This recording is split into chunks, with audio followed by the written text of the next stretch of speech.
जोहार।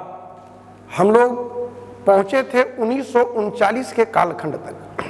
जरा सा समझिएगा 1939 के कालखंड की सबसे बड़ी बात क्या थी। 1939 में भारत में हुआ क्या था, तो द्वितीय विश्व युद्ध की शुरुआत हुई थी। और जो द्वितीय विश्व युद्ध की शुरुआत 1939 में हुआ, उस द्वितीय विश्व युद्ध में पूरी दुनिया दो टुकड़ों में बट गई। एक का कहना था कि कोई किसी को गुलाम बना सकता है, तो वहीं दूसरे का कहना था कि कोई किसी को गुलाम नहीं बना सकता। तो कोई किसी को गुलाम बना सकता है, ये कहना था जर्मनी, ध्यान रखिएगा, जर्मनी, जापान और इटली का। JJE झारखंडी टोन में दिमाग में रख लीजिए। जर्मनी, जापान और इटली, ये विश्व के 3 ऐसे राष्ट्र थे जिन राष्ट्रों का ये कहना था कि कोई किसी को भी गुलाम बना सकता है। लेकिन ब्रिटेन, फ्रांस, अमेरिका, शेष वर्ल्ड, ये कहलाया, जो शेष वर्ल्ड है, ब्रिटेन, फ्रांस और अमेरिका, रूस, ऑस्ट्रेलिया, इन लोगों को कहना था कि कोई किसी को गुलाम नहीं बना सकता। पूरी दुनिया दो टुकड़ों में बट गई। एक कहलाया मित्र राष्ट्र और एक कहलाया धुरी राष्ट्र। तो मित्र राष्ट्र में सब आ गया, ब्रिटेन, फ्रांस, ये सब। अब इन लोगों को कहना है कि भाई कोई किसी को गुलाम नहीं बनाएगा। तो बट नेचुरल है कि इंडिया ने तो भारत को गुलाम बनाया है। तो इंडिया ने भारत को, इंडिया ने कह रहे, ब्रिटेन ने तो भारत को गुलाम बनाया है। ब्रिटेन ने भारत को गुलाम बनाया है। अब आप ही बतलाओ, जब स्वयं ब्रिटेन यह कह रहा हो कि कोई किसी को गुलाम नहीं बनाएगा, तो भारतीयों को एक बड़ा और कड़ा संदेश गया। वो बड़ा और कड़ा मैसेज यही था कि निश्चित रूप से ब्रिटेन भारत को आजादी देगा। क्यों? क्योंकि ब्रिटेन स्वयं कह रहा है कि कोई किसी को गुलाम नहीं बनाएगा। एकदम आईने की तरह साफ सुथरा समझ में आ जाना चाहिए कि पूरी दुनिया दो टुकड़ों में बटी है। एक धड़े में जहां जर्मनी, जापान और इटली है, वहीं दूसरे धड़े में ब्रिटेन, फ्रांस, अमेरिका, शेष वर्ल्ड है। शेष वर्ल्ड में ब्रिटेन का ये कहना है या इसके समर्थक राष्ट्रों का ये कहना है कि कोई किसी को गुलाम नहीं बनाएगा। स्वाभाविक है कि भारतीयों के अंदर आशा की एक नई किरण, आशा का एक नया मंजर दिखा कि अच्छे दिन आएंगे, भारत को आजादी मिलेगी, भारत निश्चित रूप से आजाद होगा। और जब ये ज्वर उठा, तब तक भारत में उन दिनों 11 जो प्रांत थे, उन 11 प्रांतों में से 6 प्रांत में कांग्रेस की सरकार है, 3 प्रांत में कांग्रेस की सहयोग से है और 2 प्रांत में अलग पार्टी की सरकार है, जिसके संदर्भ में पिछले वीडियो में मैंने चर्चा कर दिया, पुनः चर्चा करना बेवकूफी होगा। तो इन लोगों को लगने लगा कि अब भारत आजादी की ओर बढ़ चुका है, भारत आजाद होकर रहेगा, या यूं कहो कि ब्रिटेन भारत को आजादी देने के लिए बाध्य होगा। लोगों के अंदर जहां आशा की एक नई किरण दिखी, उसी दरमियान विश्व जनमत ने भी ब्रिटेन को पूछना शुरू किया कि कहो ब्रिटेन, कि जब तुम स्वयं आजादी की विचारधारा का समर्थक हो, साम्राज्यवाद का विरोध करते हो, जब तुम स्वयं यह कह रहे हो कि कोई किसी को गुलाम नहीं बनाएगा, तो उन परिस्थितियों में तुम भारत को आजादी दोगे कि नहीं दोगे? यारा, विश्व जनमत के साथ आगे ब्रिटेन ने जो रंग दिखाया ना, वो रंग भारतीयों को स्याह कर दिया। जानते हो, विश्व जनमत के सामने ब्रिटेन ने खुले तौर पर यह कहा कि मैंने तो भारत को गुलाम बनाया ही नहीं, भारत शासन करने में सक्षम नहीं है, भारत शासन करने में सक्षम नहीं है, इसलिए हम शासन कर दे रहे हैं। यही वो घड़ी थी, यही वो कड़ियां थी जिन कड़ियों ने भारतीयों की सारी उम्मीदों को जमींदोज कर दिया। लग गया कि विश्व जनमत के आगे भारत झूठ बोल रहा है, ब्रिटेन झूठ बोल रहा है। भारतीयों को तब लगने लगा कि अरे साला, हम 1929 में पूर्ण आजादी के प्रस्ताव को हमने ही पारित किया, 1930-31 में सविनय अवज्ञा आंदोलन हम लोग ही लड़े, 1935 के भारत सरकार अधिनियम के तहत 37 में चुनाव लड़ करके राज्यों की सत्ता हमने लेकर के राज्यों के शासन की बागडोर को हम लोग संभाल रहे हैं। आज हम ही लोगों की योग्यता के ऊपर उंगली उठाई जा रही कि भारतीय शासन करने में सक्षम नहीं है, और ऊपर से एहसान थोप रहा है अंग्रेज विश्व जनमत के सामने कि हम भारतीयों को के ऊपर शासन कर नहीं रहे, भारतीयों भारतीय शासन कर नहीं पाते इसलिए हम शासन कर दे रहे हैं, मतलब एहसान थोप रहे हो। तब भारतीयों को लगा कि आस्था नहीं वरन होगा युद्ध महाभीषण होगा। यही कारण था कि अब भारतीयों को लगा कि ना, सत्ता के लोभ को छोड़ो।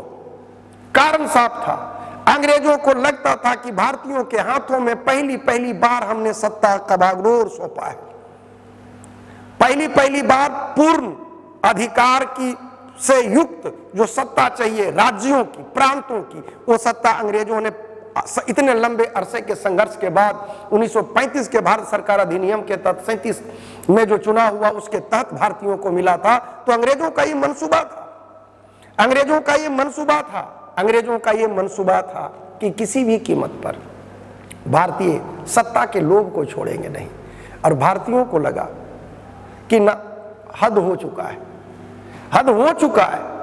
अगर सत्ता की कड़ियों को लेकर के अगर इस कदर हम डामाडोल होते रहे, अगर इस कदर हम लोग मुंह जाल के पास में फंसते रहे, तो निश्चित रूप से यारा भारत कभी आजाद नहीं होगा। ब्रिटिश हुकूमत की रणनीति काम कर जाएगी।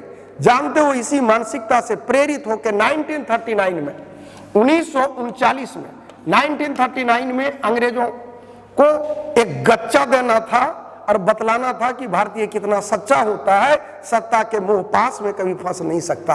और यही मूल कारण था कि 1939 में जहां पर कांग्रेस की सत्ता थी, कांग्रेसियों ने सत्ता से त्यागपत्र दिया। जहां उसकी समर्थन से सरकारें थी, लोगों ने समर्थन वापस लिया। और अब आवाम का जनमानस ब्रिटिश हुकूमत के आगे प्रखर होकर, निखर कर सड़कों पर उतरने को आतुर है। ब्रिटिश हुकूमत को अब पसीना आना शुरू हुआ कि अब क्या होगा। कल तक ये लोग बिजली, पानी, सड़क, राज्यों की सत्ता, क्षेत्रीय राजनीति में फंसा हुआ था। अब तो इन लोगों ने सत्ता को छोड़ दिया। अब का आलम क्या होगा, अब तो तूफान मचाएगा। उन दिनों हिंदुस्तान का वायसराय लॉर्ड लिथगो था। इसके बाद का जो वीडियो होगा मैं एनालिसिस करके ये बतलाऊंगा कि 1939 में सत्ता छोड़ने के बाद भारत का ब्यूरोक्रेसी कैसे फंसा था, अंग्रेज कैसे डामाडोल हुए थे। ये एकदम कंसेप्चुअल होगा। अगर आपको इस अगस्त प्रस्ताव की ओर मैं लिए जा रहा हूं, ध्यान रखना, अगस्त प्रस्ताव महज एक अगस्त प्रस्ताव नहीं है। ऑब्जेक्टिव की बात तो बहुत छोटा सा होगा, लेकिन इसका मैन ओरिएंटेड कंसेप्ट नहीं रखोगे तो फैक्ट्स भी नहीं निकलेगा। तो ध्यान ये रख लेना कि 8 अगस्त 1940 के अगस्त प्रस्ताव को लाने के पीछे अंग्रेजों का मानसिकता क्या थी। क्या अंग्रेज भारतीयों को वाकई अधिकार देने को आतुर थे, या इसके पीछे की उन लोगों की एक लाचारी थी, एक मजबूरी थी। यह लाचारी और मजबूरी की दास्तां थी। तो हालात क्या थे, इसका चित्रण 1935 के भारत सरकार अधिनियम से आरंभ होगा और चलते चलते तुमको 1939 तक आना होगा, द्वितीय विश्व युद्ध तक। और उसको यूं कहो कि इसको इस तरह से परिभाषित करोगे कि 1935 के भारत सरकार अधिनियम के तहत भारतीयों को पहली बार प्रांतों की सत्ता दी गई, प्रांतों से द्वैध शासन को समाप्त किया गया। इसके आधार पर 37 में चुनाव हुआ, चुनी हुई सरकारें आई और चुनी हुई सरकारों में पहली बार भारतीयों के हाथों में सत्ता की जो बागडोर आई, वो सत्ता की बागडोर आने के उपरांत शासन की गतिविधियों को भारतीय संचालित किए जा रहे हैं। इसी दरमियान विश्व स्तर पर एक बहुत बड़ी घटना घटित होती है। वो घटित होने वाली घटनाओं में वो था द्वितीय विश्व युद्ध।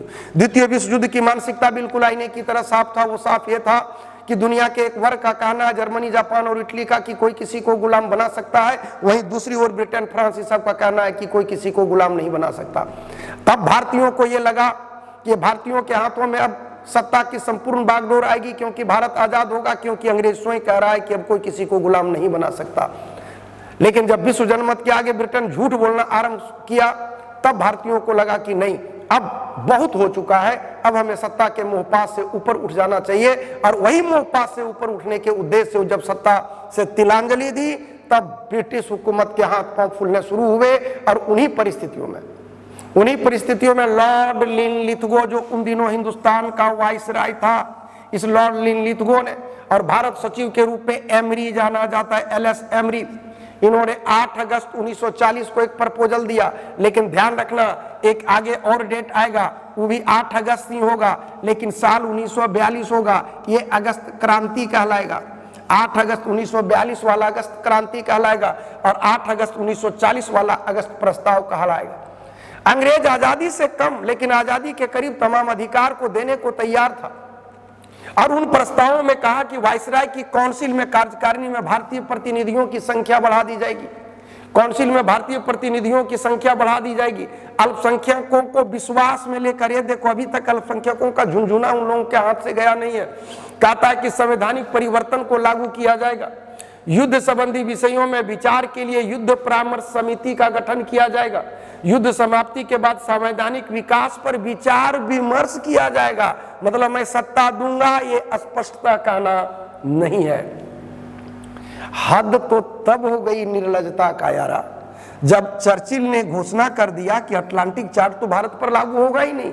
आप कहोगे sir what is Atlantic chart, तो ध्यान रखना अटलांटिक चार्ट में ब्रिटेन ने उन राष्ट्रों के नाम को रखा था जो द्वितीय विश्व युद्ध की समाप्ति के बाद जिन राष्ट्रों को आजादी दे दी जाएगी, द्वितीय विश्व युद्ध की समाप्ति के बाद जिन राष्ट्रों को आजादी दे दिया जाएगा उन तमाम राष्ट्रों के समूह का नाम है अटलांटिक चार्ट। उस लिस्ट में भारत का नाम नहीं था, उस लिस्ट में भारत का नाम नहीं था। यही वो कारण था जिसके कारण लोगों के अंदर आक्रोश चरम पर था और बढ़ते आक्रोश का परिणाम था कि लोगों ने अटलांटिक चार्ट की जब बात कही कि यहां लागू नहीं होगा, सीधे तौर पर तिलांजलि दे दिया, कहा कि हमें आपका ये अगस्त प्रस्ताव नहीं चाहिए।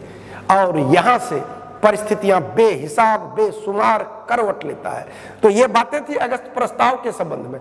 अब हम लोग आगे चर्चा करेंगे और वो चर्चा का विषय होगा कि 1940 के बाद के भारत की कहानी क्या है। तो 1940 के बाद की भारत की कहानी मतलब द्वितीय विश्व युद्ध चल रहा है और इस दरमियान जो 1935 के भारत सरकार अधिनियम के तहत 37 में चुनाव होना, 39 में सरकारों का जाना, भारत की ब्यूरोक्रेसी कैसे फंसी थी, नेक्स्ट वीडियो का विषय होगा, उसको आप निश्चित सुने और इस वीडियो को लाइक शेयर और सब्सक्राइब निश्चित रूप से कर दें। इन्हीं शब्दों के साथ जय हिंद, जय भारत और आपका जो सुझाव हो सर आंखों पे।